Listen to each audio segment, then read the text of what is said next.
Hello, this is good. Okay, great. Um, Hello, good morning. Good to see so many familiar faces and new faces. Happy to be here.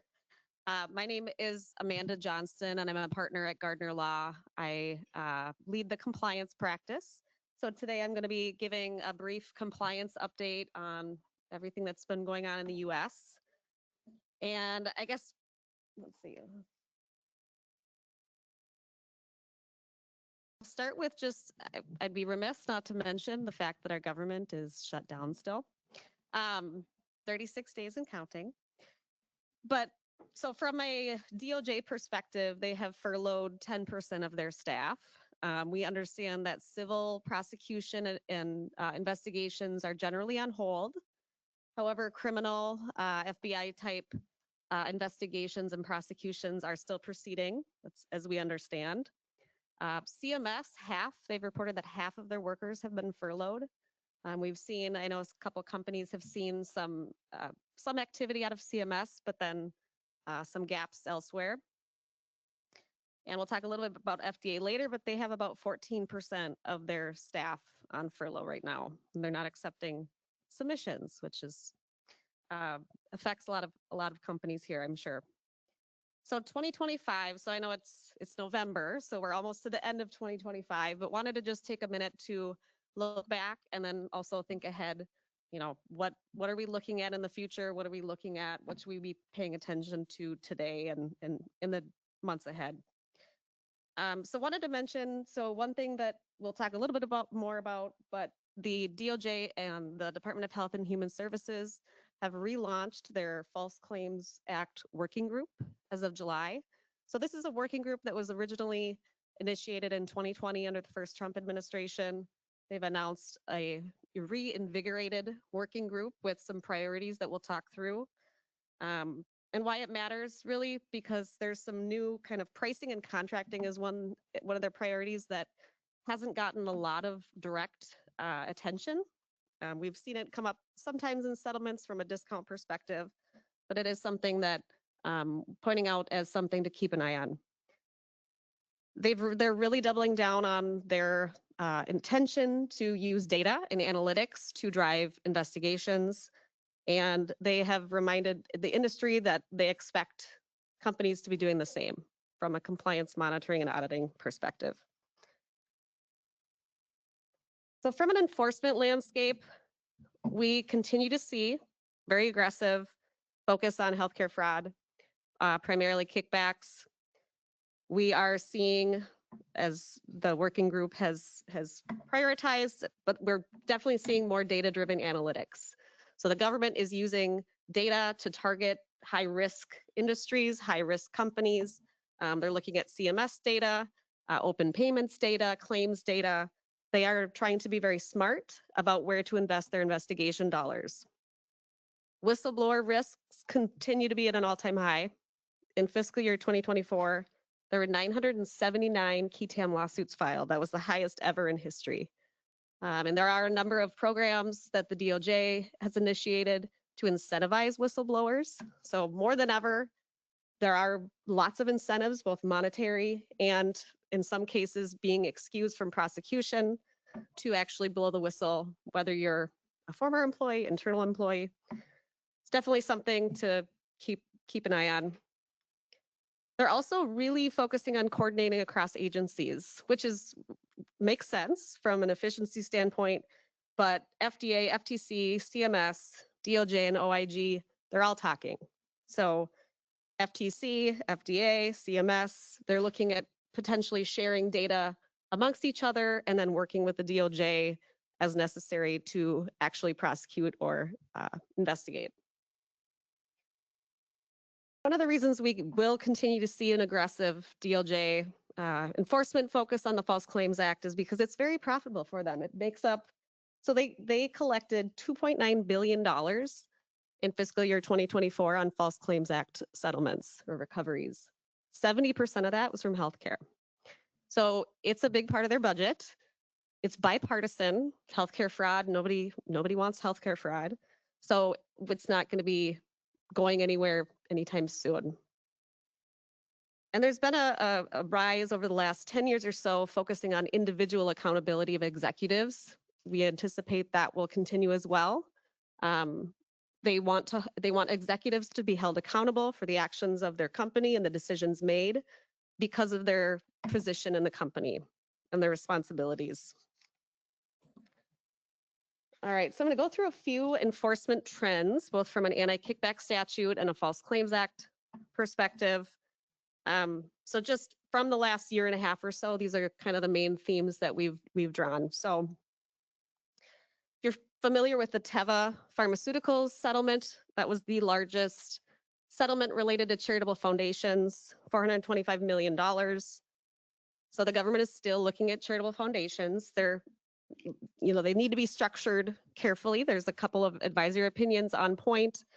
There's special bulletins outlining safeguards and mitigations. So if you are looking to do a charitable foundation or any type of charitable where money is going back and forth and potentially going to patients, that's considered a high risk area. Make sure that you're looking at the advisory opinions, special bulletins to try to structure it to mitigate risk. We continue to see more of the garden variety AKS. So there was a Pfizer and a Gilead settlement this year. Again, focusing on honoraria that exceeds fair market value, paying doctors too much. High-end meals continues to be a topic. Top shelf liquor. Again, were both covered in the Pfizer and the Gilead settlements as well. And we've seen a resurgence on the focus of speaker programs. So if you recall, there was a special fraud alert a few years ago. They've now had a handful of settlements, again, on speaker programs, really focusing on the same suspect characteristics that were in the fraud alert. So repeat attendance, so a doctor, same person attending multiple programs, that's a risk factor. A content that lacks educational value, so making sure that if you're having a program that you have true educational value, there's true educational objectives. Repeat program content, so having the same program over and over. Lavish venues, so choosing, a fancy place to draw attendance. And then poor controls really was cited in a couple of I think it was the Gilead settlement specifically, is that they failed to put controls around their speaker program. And had they had them in place, they probably would have detected some of the overuse or the high volume of repeat attendees and repeat program content. Gilead also had in the case high use of the same HCP consultants. So they really focused in on certain consultants had really high, like overall over the year. For example, there was one HCP consultant that was paid $300,000. And so really looking at kind of the totals to see where you're at. Commission-based contract sales rep is still very common in the industry. We had a case a few years ago that had identified it as being a suspect arrangement, potentially violating the AKS. We've had a couple cases now this year that have held that it is not per se illegal or not per se a violation of the AKS, but it's still risky, and there are some safeguards that you'd want to implement. We help clients try to tailor their arrangements and policies to meet those safeguards. All right, so False Claims Act, and again, these kind of intersect because if it's an AKS violation, it's also a False Claims Act violation. But we've seen quite a few off-label promotion cases being prosecuted or settled, prosecuted or investigated under the False Claims Act. So not necessarily FDA false or off-label promotion, but the government takes the perspective that the company promoted the product off-label. Had they not done that, they would not have received claims for payment from a Medicare, Medicaid perspective. And we've also seen reimbursement support programs being pulled into that theory as well. So because they promoted off-label theoretically, and their prior auth program helped secure federal funding, that is in turn a False Claims Act violation. We've seen a rise in some safety, so patient safety device use cases under the False Claims Act. So the theory there is, had we known that the device was unsafe or being promoted to be used in an unsafe manner, we would not have paid for it. hence it's a false claim. We're seeing telehealth and like genetic testing in particular has been a hot topic and continues to be. They really focus on kind of the rubber stamping aspect of telehealth. So if you are using or partnering with a telehealth company, that's definitely something to look at. I know a lot of companies are looking into that now, just with the rise of how common telehealth providers are. Medicare Advantage, so we are in Medicare enrollment season right now, but there's been a number of cases and investigations related to brokers steering Medicare beneficiaries to certain programs, and that's definitely a priority. And then kind of the garden variety, improper billing, medically unnecessary services, making false certifications to the government, and cybersecurity vulnerabilities. Excuse me. All right. And then I know we have just a couple minutes left. I wanted to go through just briefly the False Claims Act working group, what their stated priorities are. So if you're gonna, come away with a checklist of things to pay attention to from a compliance perspective, this would be a great place to focus. So Medicare Advantage, again, probably not a lot of attendees here are in kind of that Medicare Advantage space, but you obviously have customers or patients that are Medicare Advantage beneficiaries. Pricing is kind of the big newish one, I think. So they've stated their focus to be discounts, rebates, service fees, formulary placement, and price reporting. So really analyzing your pricing structure, pricing arrangements, making sure that you're fitting within the discount safe harbor or the GPO safe harbor. I recommend looking into that for your company. They also have stated that they're looking into barriers to patient access to care. So this is generally from a discrimination perspective. So hopefully, ideally there's not going to be companies or medical device companies that are having to interact with this, but it's more for kind of like the payers and the Medicare Advantage pieces. Kickbacks, of course, are always going to be on the docket. Defective medical devices that impact patient safety. So again, this kind of goes back to unsafe use, improper promotion. And then a new-ish one, which I think is interesting, is so they call it the manipulation of EHR systems to drive inappropriate utilization. But really what they're talking about is the use of templates or autofill capabilities within your EHR system to like help build the medical necessity criteria. So it will be interesting to see how that plays out or what types of activities they're concerned about specifically. And I guess the last three are just, again, reiterating the cross-agency collaboration. They're talking to each other. They're doing data mining. They're sharing data. And they're going to continue to encourage self-reporting and whistleblowers. And I think there's a question online. So yeah, we have one question online where can you please expand on contract sales force and how that when they're incentivized by commission? What is that? What are the risks there? So technically, if they are incentivized, or I guess if they're compensated based on the volume or value of sales, it cannot meet the personal services safe harbor under the AKS. And this has been, again, it's a common practice across the industry, especially for smaller companies. They can't hire full-time employees. So the risk is that if you have that type of compensation structure and contractor role, that it doesn't meet the safe harbor. So we've had a case, Mallory, from a few years back that had held that it did violate the AKS, having a volume-based compensation model. But now we've had a couple courts that have not disagreed, but at least have said it's not a per se violation of the AKS. So what we typically do, there's risk there still. We typically help clients structure safeguards, mitigations. So like putting in place training controls over the contractors to try to mitigate risks as much as possible, but risk still remains for sure. And just quickly, I won't go through all these. Like I said, I would focus on the 6 working group priorities. These align well with them.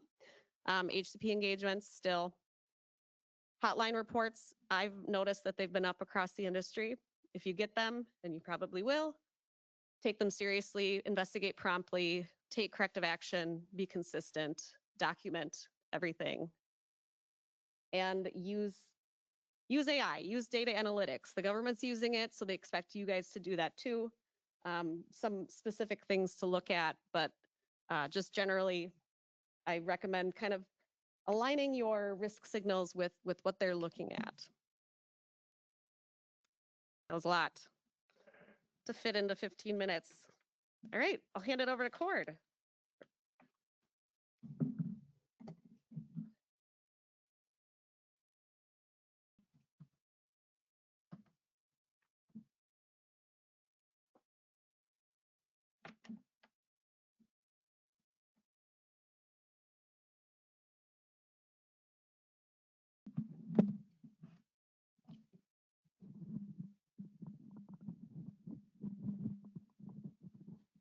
Amanda, thank you very much. I'm now very happy to go back to the other side of the Atlantic and to give you a compliance update. I have to hold the microphone a bit more up. To give you now an update from the other side of the Atlantic regarding compliance. And you all know that the healthcare compliance regime in the European Union among all the European countries is not harmonized. So you can guess there's a lot of new things are ongoing, very country-specific things. But I know from a lot of discussions with our clients and with other members, stakeholders of the community, that in particularly two exceptions concerning the general prohibition to grant benefits and benefits in kinds to healthcare professionals of great interest. That is the meal limit or providing meals and what the meal limit in all countries are. And also the gifts of minor value. We have interesting developments, not only in Germany, but also in other key life science markets like the UK and France, and very happy to give you an update there. And then a very dear client here from the Bay Area advised me that there is also great interest in an enforcement update on the advertisement side. And I'm therefore very happy to conclude my 15 minutes overview on the compliance update from the other side of the Atlantic with that topic. Very briefly, to give you a bit of understanding about the legal background for the general prohibition to grant benefits to healthcare professional. As I said, this is not harmonized standard, although you find in the MedTech Europe Code of Ethical Business Practice in the self-regulatory industry guidelines on EU level, you find some language that it is prohibited to grant benefits to healthcare professionals. And you also find this in the pharmaceutical regime, in the Directive 2001/83.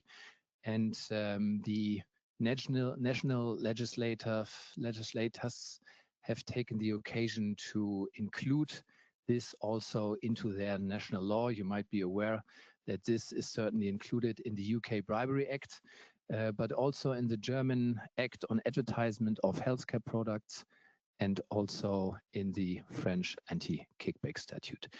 There are exemptions that apply, and when you have a look at the regime or the rules, the regulations that I just mentioned, you see that there are always exceptions, and from the practical standpoint, most relevant is the one that is items of minor value. So the language is always around inexpensive items or gifts of minor value. You find this first in the European Code of Conduct, MedTech Europe Code of Ethical Business Practice, in the Directive 2001/83, but also in the German Act on Advertisement for Healthcare Products. We have reached out to our colleagues in other member states, and all of them have confirmed that this exception also applies in the member states that you are seeing here. So you can be very sure that, sorry, I'm not clicking the slides. Is that helping? No, here we go, here we are. Thank you very much. So they have all confirmed that the exception providing gifts of minor value also exists in other member states. Now, very quickly on the news in Germany, to first give you some background. Since 2008, we had an applicable threshold of €5 that was initiated by the pharmaceutical industry guideline, by the FSR Code of Conduct. The board of directors have issued a statement, I believe that was in 2008, saying that an inexpensive item is something that is below the threshold of €5. That was very quickly withdrawn after the German Act against corruption in the healthcare sector entered into force. That was in May 2016. And in parallel, also some established case law appeared in Germany saying that the value has to be set by €1. So that's more or less nothing. But this legislation only appeared in relation to product-related advertisement with pharmaceuticals and addressed to healthcare professionals. So there was always a discussion among the legal commentators. What about product-related advertisement or benefits provided in relation to members of the general public, to laypersons, to patients, and in context of product-related advertisement for medical devices? So not surprisingly, the regional court in Hamburg took the occasion last year to say that the threshold now has to be set by €5. It was very well reasoned in our view, because they have said the inflation and the price increase, in particular during the COVID time, was so significant that you cannot impress someone anymore with something that is above €1. So you have to set it at €5. And in addition to that, you also it is also allowed to have price competition for medical devices, which is not the case for RX medicinal products. So that was the reason for the regional court in Hamburg to say, no, we have to set up the threshold now to €5. But unfortunately and surprisingly for us, the higher federal court in just July this year rejected this case law and has again said that the abstract risk of undue influence of the therapeutical decision of a healthcare professional can only be excluded if you provide items that are below €1. So this is the newest development in Germany concerning the gifts of minor value. We certainly reached out to our colleagues in other member states to see how the threshold is in other countries, in other member states. You see the country overview here. We have quite a bit of diversity, as you can see. For instance, Belgium and the Netherlands are leading, and they are saying gifts of minor value are those below €50. Then Germany, as said, €1, Spain, €12, and France, usually the strictest country or the most complicated country when it comes to interaction with healthcare professionals. They even go up to 20 to €30, depending on the item that you provide. Interesting in the UK, currently for the medical device industry, expressly written in the industry guidelines of ABPI is still £6, British pounds, but we would expect that this will be updated very soon, because we already see in the ABPI Code of Conduct, which is the Code of Conduct for the pharmaceutical industry, threshold of 15 British pound, and also the NHS guidelines refer to that. So we would expect that the next amendment or modification of the ABPI code, this will also be extended to €15. Then the second exemption for prohibition to provide benefits in kinds is meals. These are still allowed in certain contexts. So when you have a consultancy agreement with a healthcare professional, if you provide an educational grant, also in the context of internal trainings, events, and business meals, it is still allowed to invite healthcare professionals. And the question is what the meal limit is in that respect. And there was just recently in terms of 2 years ago, an update in Germany from 60 to 75 euros. We had for the time from 2008 again until 2023 May an applicable meal limit of 60 euros. This has now been extended to 75 euros. And you see that we have less diversity here. Very interesting. We have just new developments in France, as I understand. The meal limit for physicians has been set up. If you invite a physician in a high price country, up to 100 euros. If you invite a physician in one of the major cities in France, you can go up to 90 euros. And when it's on the countryside on 85 euros, you have to take into account this applies only to physicians because the CNOM is setting this. Also the professional body for physician has set these new guidelines. And the LEM, so the pharmaceutical industry, is still adhering to 70 euros. So have in mind, for if you're a pharmaceutical company and you invite a pharmacist or a physician, it's still 70 euros. If you're a medtech company and you invite a physician, then it's up to 100 euros. Interesting question, of course, when you carry out an internal training event on an international basis. What do? You invite someone from Belgium. The event is taking place in France, and also physicians from Germany and Spain are coming. And the only guidance that we are finding here is at MedTech Europe saying you have to adhere to the standards of the country where the event is taking place and also take due consideration of the meal limits applying where the physician are having their practice.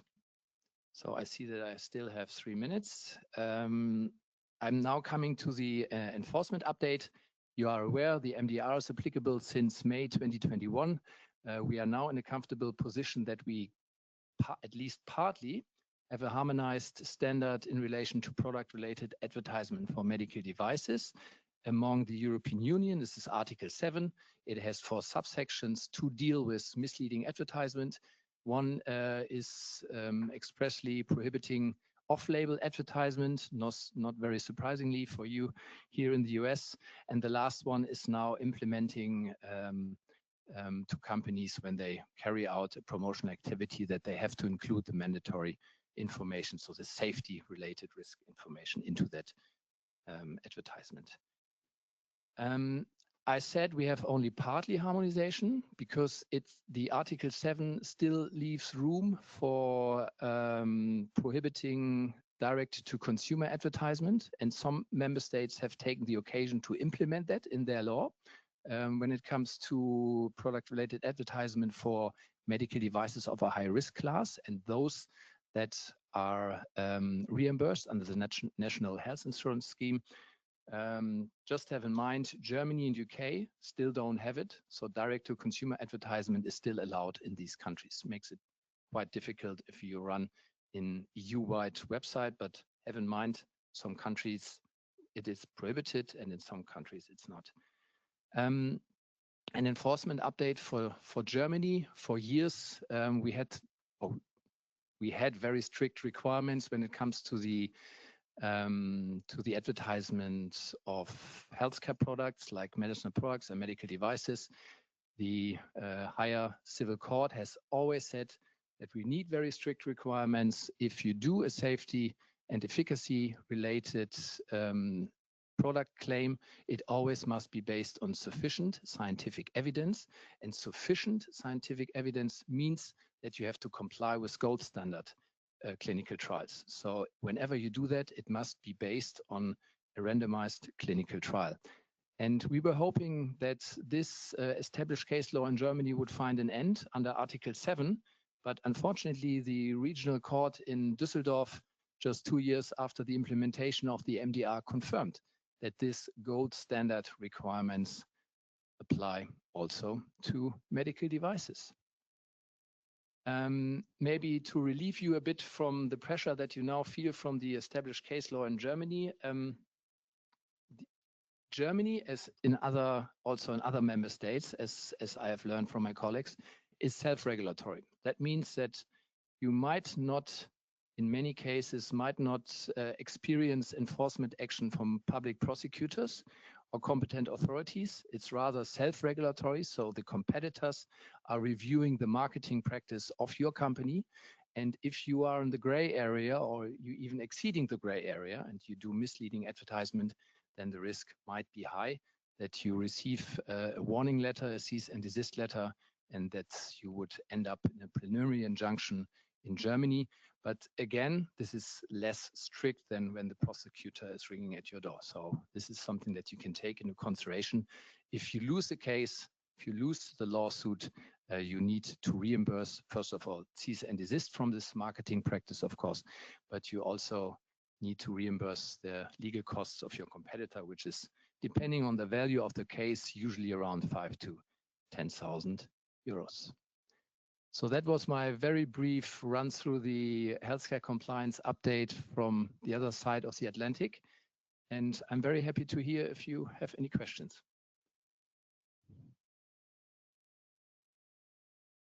And I say thank you very much. And Mark, please remind me, now we have a refreshment break and we are coming back in 10 to 50 minutes. Thank you very much.